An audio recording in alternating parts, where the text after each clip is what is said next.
best way I can put of playing the game Cocoon is quite like thinking about carrying the entire world on your back in a literal sense. Because in this game, you're not just solving puzzles, but you're really kind of leaping between realities nested inside of these glowing orbs. And like Inception meets Limbo in a lot of ways, outside of you playing as a beetle, that is the game Cocoon.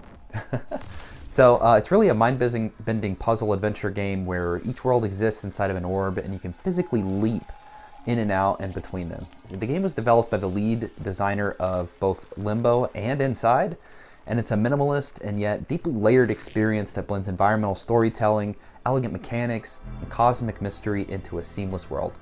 Before we dive into the game, I just want to say thanks for watching, and if you enjoy this kind of content, please like the video and subscribe. We'd love to have you along for the journey and hear your thoughts on the games and your support on future videos. So to provide a brief overview of the game, it originally released in September of 2023, and the game was developed by Geometric Interactive, which is founded by Jep Carlson. Now, he's best known, as mentioned before, as the lead gameplay designer on both Limbo and Inside, games that which I enjoyed quite a bit when I played through, and I'm not huge on side-scrolling games in general. I think there's just such a saturation in the market of them.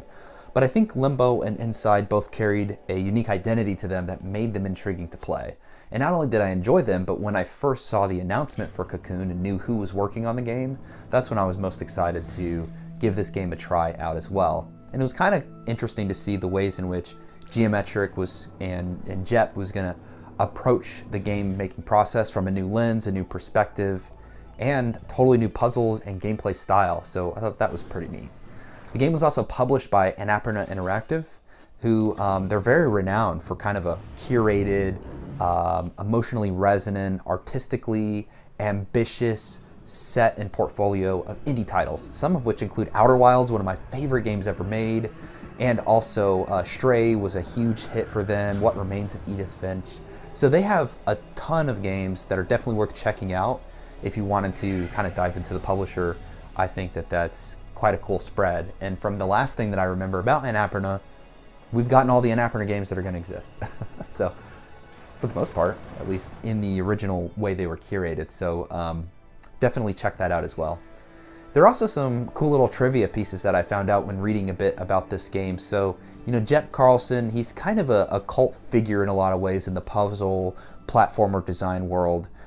He has works, of course, on Inside and Limbo, as mentioned, and these helped really define kind of this more modern identity and the aesthetics of minimalist and eerie and kind of mechanically tight-driven platformers that we get a lot in the coming generations, both the PlayStation 4 and 5, 8th and 9th generation, that is. And Cocoon is one of his first projects now as a studio director, and so it's kind of a bold evolution of taking his design philosophy and moving into a more leadership role. And so I was interested to see how exactly that would execute in the overall game. A couple cool things about the game as well. It was built in Unity, but what makes it stand out is it's very kind of conceptually ambitious. So it's not just like there's one core gameplay world that you're exploring. It's worlds within worlds, and sometimes those worlds are inside of the other world that they're inside of. And so what it's built on is there's a series of orbs that you'll carry around, and they all contain biomes, and they all have kind of a unique mechanic associated with them as well. So these were pretty cool things that they built into the development philosophy and style for the game. Something I found neat was that it was originally conceived to be a side-scroller, and then the team later pivoted to this more top-down perspective so that they could emphasize these different spatial relationships between the worlds and the nested realities, as well as continuing to flex the gameplay design options that they had available. So that was pretty cool. And another big kind of trivia piece that I thought was interesting as well is that the sound design is entirely synthetic. So there's no recorded samples integrated into the music or the sound effects, etc. So while the world is very kind of alien and different in nature, I think that these really added to the overall atmosphere. And so that was fun too. And Jep and his team, they had a number of expanding thoughts and ideas that they wanted to work on. So there were some orb concepts that didn't really make into that final cut. There's going to be, for instance, like a rhythm-based orb which was synced with the music. You'll often find in this game that the music is part of the environmental storytelling and puzzle solving. As you kind of make your way towards solutions or find solutions, you get kind of like keyed off if you listen very closely. So I thought that was interesting, and it sounds like some things had to be cut. Maybe they didn't have the time or the resources or the bandwidth to work on them, but would have loved to have seen what they were going to do, and I'm sure these are ideas that Jeff will continue to build into his games as he progresses in his career. And so those were some of the interesting things that I was reading about the game as I was preparing for this video and wanted to learn more about it. But the first thing I wanted to talk about in my personal experience playing it is the gameplay, which of course is such an important aspect of the gaming experience overall. And so let's first discuss the structure of Cocoon. So the core gameplay loop here revolves around exploring alien biomes, and you're solving environmental puzzles, and you're defeating kind of these biome-specific guardians. And upon doing so, you'll acquire the orb for that world, and it contains the world inside of it. And so you'll need to pick these up and carry them, stack them at times, and enter these orbs in order to progress and create kind of these recursive puzzle layers that are both intuitive at times and also kind of mind-bending and very interesting. So I did enjoy that the puzzles were complicated in their own way and did take some time to really think through, but weren't so difficult that unless you were just standing still, you were not going to be able to progress. You know what I mean? Like if you play a game of like Myst or Riven, there are times when you literally need to be sitting there taking notes, crunching numbers, trying to figure out what's next and just messing with everything to progress. So there was kind of a nice casualness to the puzzle. Like it wasn't so difficult, it was going to slow you down. But I love just how kind of mind-bending it was, is a perfect way to put it for sure. And so that's what you'll do throughout the course of the game. Kind of mechanically how that works is you control this kind of beetle-like creature, and you only have really a few input movements, which are just walking around, and there's a single action button, and that's basically it. And though despite this simplicity, the game has all of these complex interaction like uses that are going on that I was describing through these orbs. So you'll get these orbs, and these orbs all kind of have an ability associated with them, whether that is revealing hidden paths or activating machinery or teleporting you between different layers of reality. I found it really interesting in the ways in which you would combine, stack, move between these worlds, pick them up to take them other places to use for solving puzzles or making progress on another world somewhere else. Very intuitive, very interesting, and just, I don't even know how this concept came to the team's mind. It's so different and so out there, and that's what I love so much about Cocoon and its style.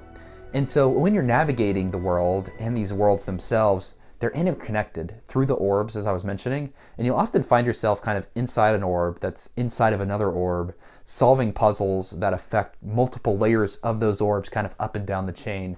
Very difficult to describe, but the biomes are cool, and they range from these industrial ruins to these more like organic, cavernous places, each with kind of a really distinct visual and mechanical identity, which is something that I really appreciated about Cocoon, is just how nice it was to look at.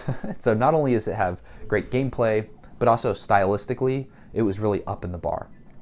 And I also love that from an immersion perspective, Cocoon features a minimalist UI. There's really no HUD, there's no dialogue boxes, there's no menus that are cluttering up the screen. I mean, everything is communicated through environmental cues and sound design and very intuitive feedback as to what's going on when you're playing the game as the player. So just a masterclass overall in nonverbal game design, top to bottom, puzzles, structure, mechanics, navigating the world.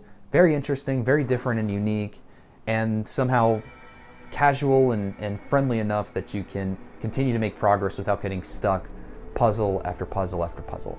So overall, I would say from a gameplay lens, Cocoon is very fun. I recommend it because I think you'll get a lot out of trying something different and unique, and I think that this game brings it from the moment you start it up. Transitioning a little bit past the gameplay itself and the game design in the game's world, I wanted to discuss a little bit about the story. That's an important aspect, of course, to every game as well. And so let's talk thematically what the game's about. It really explores these themes of kind of cosmic mystery, transformation, and recursion. You play as a beetle, and the game is called Cocoon, and you're in this world that is cocooned inside of other worlds. And so I think there is some form of allegory kind of going on in there, something kind of metaphysical and undertone in your journey that's like there's a rite of passage, a test of worthiness to ascend beyond these nested worlds is what seems to be the message at the core of Cocoon. But the story itself is entirely environmental and linear. So while it is the case, it is pretty engaging, I guess. There's no dialogue, there's no exposition. It's just really visual storytelling at the core of the game, and of course making symbolic progression throughout. Whenever you face one of the guardians, kind of the final bosses of these orb worlds, they really feel like a trial and kind of this final ascension sequence that plays out following that process. And so I think that while you can see them as bosses, they might not be really that. I think at the core of it, it's more about testing your worthiness to have gone through this biome and completed it with the new knowledge you have of how to play the game, solve the puzzles, etc. is what it seems to be at the core. But these are really guesses that we have to make. You know, there's no one out there telling us what the world and story of Cocoon are all about, neither in the game, because there is no dialogue. There's no spoken dialogue or written dialogue. The narrative is conveyed entirely through kind of gameplay animation and sound. And so that's a pretty bold choice, but I think in a lot of ways it works pretty beautifully in the context. And so when you sit down to play this game, maybe you turn off the lights, you're hanging out in the loft and it's just you and the game and the music and the sound environment and this beautiful world being presented before you, I think that alone you get a lot out of emotionally when you play it. Though I will say, if I did have one kind of overall critique of the game, is that on that being a pro, for a lot of people it might also be a con, because the story, you know, doesn't seem to really focus on anything in particular, if there is one to be considered at all. I mean, a lot of these things that I'm doing here are mostly guesswork from my perspective and others that I've seen online. And so really kind of take that with a grain of salt, whether that matters to you or not. For me, I thought it was okay, and I just kind of played through the game, and it was something that I could merit it on a little after I had already completed it. Though I do love a great hero to root for, I do love a great villain to defeat, I do love a great problem to solve that's constructed socially in the game through communication and dialogue. I did enjoy overall what the game was going for here, more or less. Let's dive into a bit about the sound design. As mentioned, because there is no true exposition or dialogue, etc. here, what you're hearing musically and what you're hearing in the world as it's spoken to you through its environmental storytelling is going to be very important. And so, yes, there's no voice acting in the game, but that does fit its kind of minimalist and weird alien aesthetic that it has going for it. But the sound effects really make up for that. They're all synthetic, which I thought was very interesting, and kind of come along with this biomechanical click, hum vibe. And that's really reinforced through its feeling of interacting with the ancient alien machinery that's in this world. And so every action really has a corresponding and quite satisfying audio cue that's going to kind of put you on to what it wants to tell you or what it wants to communicate to you. So through these sound effects, you learn a lot about what you're supposed to be doing, what you're not supposed to be doing, where you should or shouldn't be going.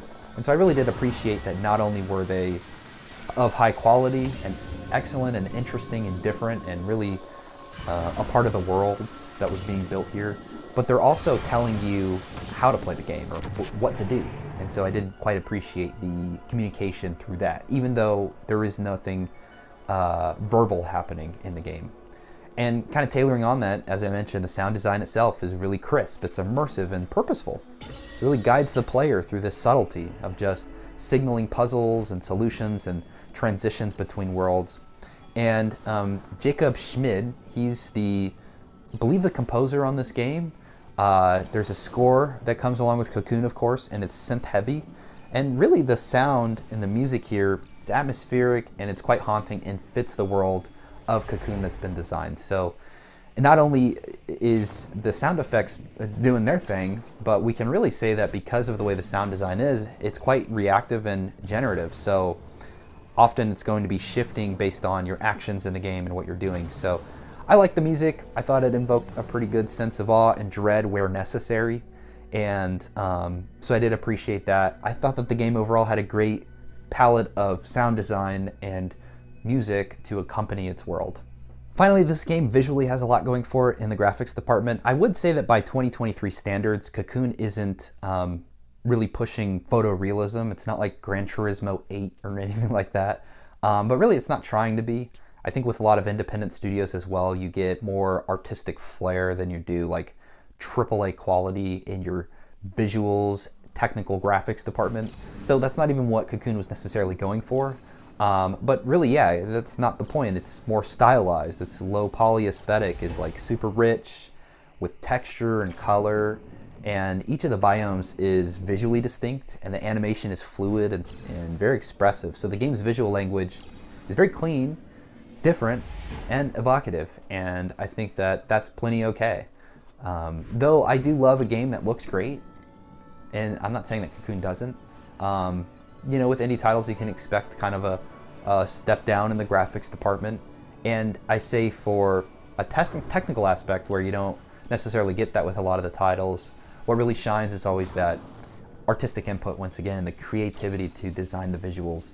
And the visual language of Cocoon is very sharp and strong. I mean, this is a world I would have to imagine really comes from an artist's mind into our reality, and really paints a picture for what this strange beetle-like alien world would be in concept. And I think that they really knocked that out of the park here. And so you should definitely just take a look even at some of the concepts or stills for the game and really see if you can appreciate it quite the way I did, because I liked the visual language a lot.